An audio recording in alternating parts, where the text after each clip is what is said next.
Hey there, Bob from Oregon's Constant Gardener. Look what I got. Tabletop gardener.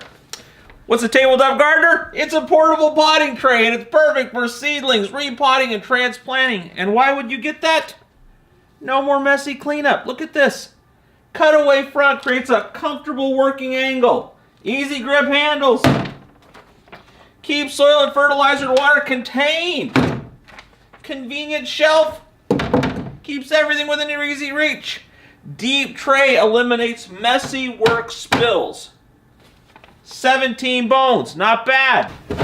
I'm pretty excited about this. More excited than you might think is natural or necessary, but I've been working at this workbench here for a bit now, for a few months, I don't know, 8, 9 months, and every time I try to pot stuff and do things, the dirt, I pour the thing out, and I get dirt everywhere. I get it on the carpet down here, and it's a mess, and as you may have noticed, I'm a little scattered at times, and I've found that having a clean and organized workspace helps me to have an organized mind, and so this is just another step toward doing that. You know, it's like Tony Bourdain said, work clean. Work clean is more than just a good idea. It's a maxim that you can use to get better results and to have a more serene state of mind and a thoughtful countenance. But I've gone on enough. Let's actually get down to doing some working. Let me go grab this. I'll show you what we're going to do. I'm coming right back. So we got these peppers that we're going to do a side-by-side test. Now I'll tell you why we're doing a side-by-side. We're going to do a control, which is going to be just water and some microbial tea. And then we're going to do the actual test that's going to be using the Spartan regimen, which is the one we've been talking about this whole time. And we're going to see what we get from just this over using some actual inputs. Because, you know, I mentioned this Jeff Lowenfels a lot. Teaming with microbes, he talks all about using teas and microbial life and how that all works. But if you ask Jeff, he would say, you know, you don't really need any kind of inputs. You don't need all that feed and fertilizer stuff. You just need good microbial life. And that's true when you're working out in a garden, and even so much so in here, like growing some tomatoes and stuff like that. But a lot of us grow other crops that are production-based, where how much we produce and how good that produce is matters a lot. And so to that end, the more you put in, the more you're going to get out. So we're going to actually see how much more you get out by how much more you put in. So we're going to do a side-by-side here. We're going to get that going. Let me go grab some stuff. Okay, so I poured all the soil in here into my little tray, and if I'm being honest, I spilled a bit. So I'm not sure if this is going to work out, but I'm not giving up yet. So we're going to keep going on this whole thing. I'm going to pour some soil in here, and you know what we're going to do? I've been thinking about this with the mycorrhiza. I usually just sprinkle some mycorrhiza on the root zone, but you know what I think I'm going to do is I'm going to try putting a little sprinkling it in here and mixing it in with this kind of layer of soil that the plant's roots are going to be coming down into. I'll still put some on the plant too, so let's get this here. Oh, we got a little, you know what? There are multiple plants here. We were growing, put a couple different seeds in there, so let's euthanize those two fellas and get the strongest survive, circle of life kind of thing. All right.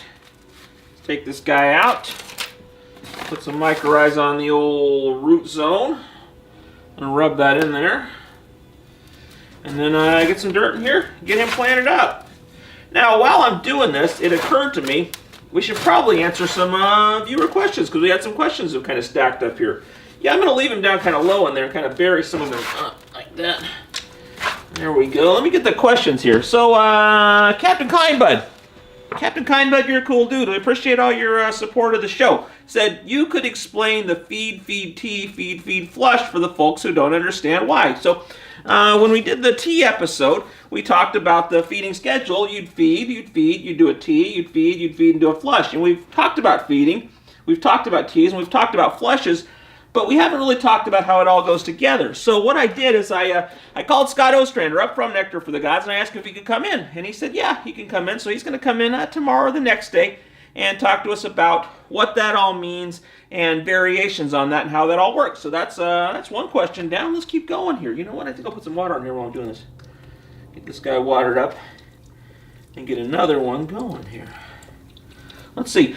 I'd love someone to discuss pros and cons of different tea recipes and formulations on a case-by-case basis. For example, everything's rocking and we just need some micros and a microbial boost. boom, instant tea to the rescue. Whereas we have another day when things are sad and not on point. Maybe we're lacking something or already deficient. It's time for a full brewed compost or casting tea. So this is from Humidor, another big supporter of the show. We appreciate what you're doing. He said this, you know, what about the different teas? And so I talked to actually some of the guys downstairs, and they're putting together kind of a plan of different common questions about teas and different kinds of teas. But I also talked to Scott Ostrander, and he said, from his point of view, when you're working indoors, that mostly you're looking for nutrient cycling with your teas. You're looking to make things go a little faster, and not so much about the fungal things and protecting it from the environment, because you're in a controlled environment. So that's two sides of that story. We'll talk to Scott a little bit about that when he's here, and we'll also have that. It'll probably be next week, because they're putting together a little curriculum on teas together. And then I think Forrest is going to be the one that's actually going to come up. We haven't had Forrest on the show yet, so that'll be fun. He's going to talk to us. Am I talking really fast? I'm going to slow down. Let's see. Now, Humidor, when he asked that, he also said, how do I know if... I'll say that. Also, I'd love it if you guys could dig into why and how a person might actually recognize it and need to increase or decrease any individual nutrients in the example of Nectar for the Gods. How do I know when it's time for a little more Demeter's Destiny, or if I'm overdoing it with Athena Minas, or whoops, it looks like I just did the proper application to throw down some Poseidon. So basically he's asking about what all these are, and when you use what, and why you use more or less. And that's a complicated question, but when I was talking to Scott, I said, Scott, can you come in and go through each and every nutrient? He said, yeah, I guess so.